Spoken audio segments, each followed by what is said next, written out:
What's going on, guys? Meth here. Welcome back to the lab. Today I am finally getting around to reviewing WWE 2K19. Now I know it's taken me quite a while, but I firmly believe that one of the most important things to look at when reviewing a game is staying power. Does it stand the test of time? Does 2K19 do that? Well, let's find out. We'll start with the My Career mode. Now they've had this in the past, but this year they really decided to go heavy on the story-driven aspect of it, which I was all for. I've been clamoring for that for years seemingly, so it was great to see a very good in-depth story mode added. The menu's pretty easy to navigate. You can check messages, you can check your skill tree, you can look at abilities that are up for upgrade, and you can do all this by earning VC from your matches and completing objectives. We'll touch on that in a little bit there. But yeah, very cool. You can upgrade appearance and your entrance, and they even have a little podcast section, which I got a kick out of, especially since one of them seems to be a spoof of the Ross Report, clearly. That's kind of interesting to me. I thought that was cool. But after that, you can talk to superstars backstage before your match. Now, you don't have to do this, but if you're anything like me, and I know a lot of you probably are if you're watching this video, even back in the WWF SmackDown Just Bring It, Shut Your Mouth days, I would always run around backstage trying to find as many people to talk to as I possibly could. I just loved that immersion of being a WWE superstar and being backstage and behind the scenes, and I really wanted to live that part, so I tried to do it as much as possible, and it's very cool that you can kind of do that here. You can't really run around backstage, but you can still talk to people before matches. I would do it every single time.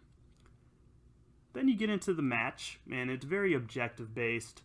One knock on the game is that you have to do the objectives, and there are no consequences for not doing it. You just fail that match, and you have to do it over. There's no branching storylines or anything. If you're anything like me and you've played the WWE THQ SmackDown series in the past, then you know what I mean when those season modes could get pretty cool.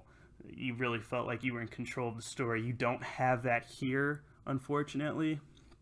But again, this is a cool addition nonetheless. It's a step in the right direction, if anything, and it'll be cool to see if they build on this going forward. But it is what it is. I enjoyed it. You complete objectives, you watch a cutscene, you complete the next objective, run-of-the-mill stuff. If you played any of the 2K Showcase modes in the past games, it's not too different from that in that regard. After the match, you'll usually see another cutscene that will progress the story, and I will say this, the story's pretty good. I liked it. Nice original story. I'm not going to give anything away, but I do recommend giving it a try. It was very fun for me. And they're never dull. You're going to seldom find yourself wanting to skip them. I was engaged throughout, so if I had to give a letter grade for the My Career mode, it could be better, but could be a lot worse, or maybe not even there. So keep that in mind. I'll give it maybe a C+ or a B-. So, not bad. But another new mode that was added that was missing last year, and a lot of people were upset about, was the 2K Showcase mode that I'd mentioned earlier. Now, I wasn't one of those people that were clamoring for its return, but I know a lot of people were. I personally could take or leave it. If I want to relive something from the past, I'll go on the WWE Network and watch it. But it's cool for maybe the younger generation that wasn't around for maybe some of that past stuff, so whatever. Immediately when you launch it, you're greeted by Daniel Bryan. It's based off of him this year. He'll give you a rundown of, the circumstances leading up to that match, where he was at in his career at the time. Features a lot of cool photos and videos, many of which I've never seen before. They're all very interesting. It's a cool story. Daniel Bryan has a very cool story, and he's one of my favorite wrestlers, so it's cool for me to play through. But you get into the match, and like I mentioned earlier, very objective-based. If you played 2K Showcase, game modes in the past, then you know what to expect here. It's nothing too fancy. It's just recreating moments from the past. It is kind of interesting to see it in, HD game form. To me, this would have been around the, Here Comes the Pain era. for video games, so to see it recreated in 2K19 is very cool. I like seeing the retro superstars, and this is the mode to go to if you like that kind of stuff, because you can unlock it to use in your exhibition or your universe mode, you know, retro arenas and retro titles, retro outfits. You see John Cena there in his Thugonomics, early John Cena Thugonomics attire. But it's pretty cool immersion. I mean, you get to see the old school arenas there. You got an old school ring announcer. The commentators are current, modern day, but they do a good job at covering events leading up to that time. In this match, for example, you hear Michael Cole and Corey Graves talk about, and Brian Saxton talk about how John Cena has been getting under Brock Lesnar's skin of late, which was, you know, a very early feud for Cena that helped launch his career. So that was cool. It brought back good memories of that ruthless aggression era. And that's what the showcase mode is all about. It's all about recreating memories. And, you know, if you look at it that way, then you're going to have a lot of fun recreating some of this. So just complete the objectives. You watch cutscenes play out similar to the My Career mode, and you just move on to the next one until you finish the damn thing.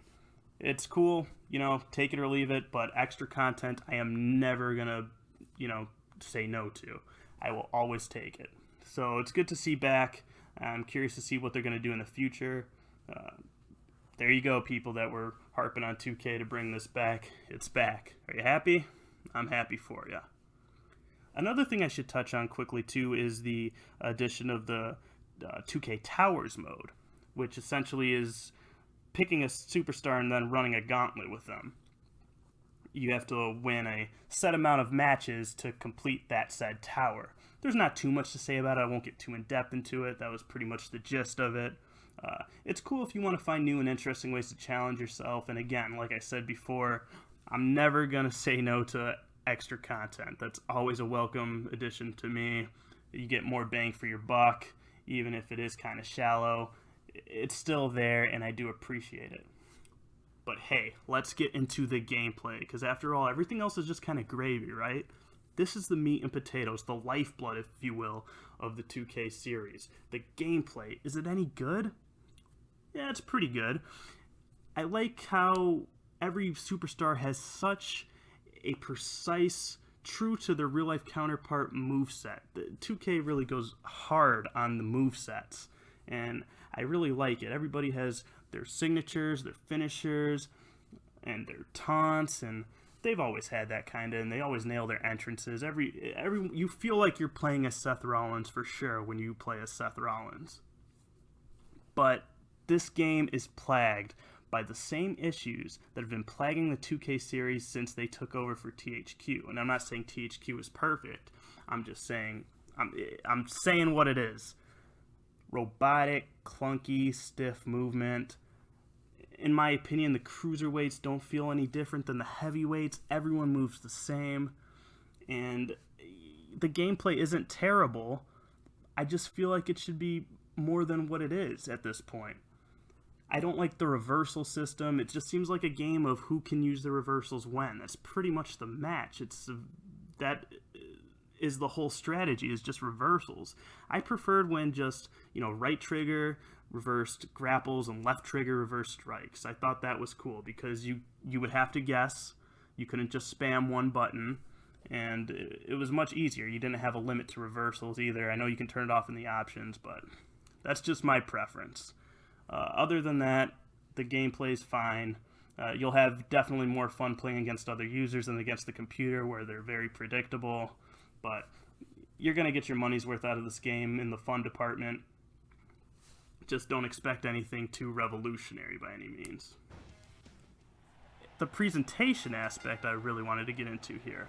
If you listen to the commentary, they immediately begin talking about Seth Rollins and Dean Ambrose's history together, which is cool. That's awesome. But in other 2K games, for example, the NBA 2K series, the commentary is so good, which is why this is so frustrating and so bad in WWE. When they go into a point in the NBA 2K series, they will stop, and when something interesting happens on the court, like a slam dunk, and they'll touch on that. Here, I'm beating the shit out of Dean Ambrose. We're trading blows on the outside of the ring, ramming each other into the cell. This is Hell in a Cell. This is epic. They're not talking about any of it happening on the outside of the ring. Look, I ram him into the turnbuckle. Nothing. That's very disappointing. And this has been my #1 issue, without a shadow of doubt, for the 2K series. And granted, the commentary in WWE games has never been great, but how many years has it been? I mean, you want to talk about immersion? This is not immersion. I just threw him through a damn cell wall, and nothing.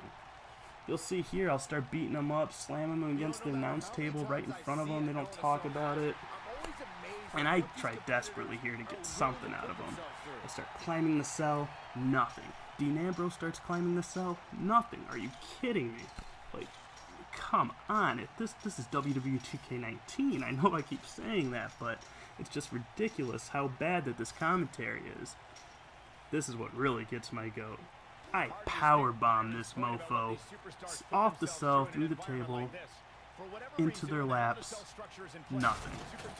So, hey, I let them finish their thought, right? Because maybe they just don't like interrupting or whatever.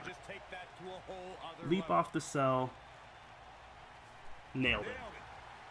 Corey Graves says, nailed it, and that's all I get. That is ridiculous. I drop an elbow off the top of the cell, in his lap essentially, and all he has to say is, nailed it. Screw you, 2K. Honestly, screw you for that. So, you'll just see me here trying to get the commentators to mention anything. I try to put Dean Ambrose through the cell. There's some clipping issues up there, which that doesn't happen too often, but you know, it does happen in Hell in Cell matches more often than on other game modes. So, of course, I have to go up there and put him through it again. But, yeah, presentation, I'm going to have to give that a D. You know, the entrances are cool, the crowd chants are, for the most part, pretty good, but that commentary is just inexcusable, and it really brings the experience down for me. I'm sorry, it really does. Maybe I'm making too big of a deal of it. I'm just sick of it at this point. I want them to, especially when other 2K titles are so good. So we'll end it with some funny clipping issues there.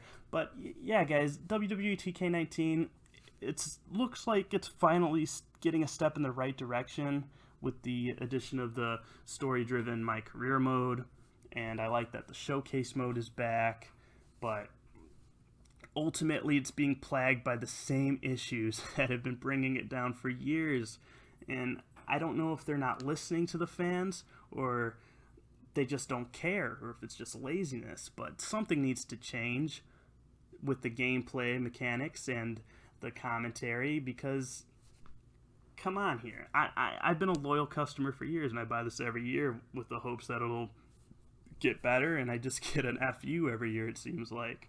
So ultimately, I'll give this game a 5 out of 10. It's an average game. It's worth playing. If it goes on sale, which it currently has been, pick it up.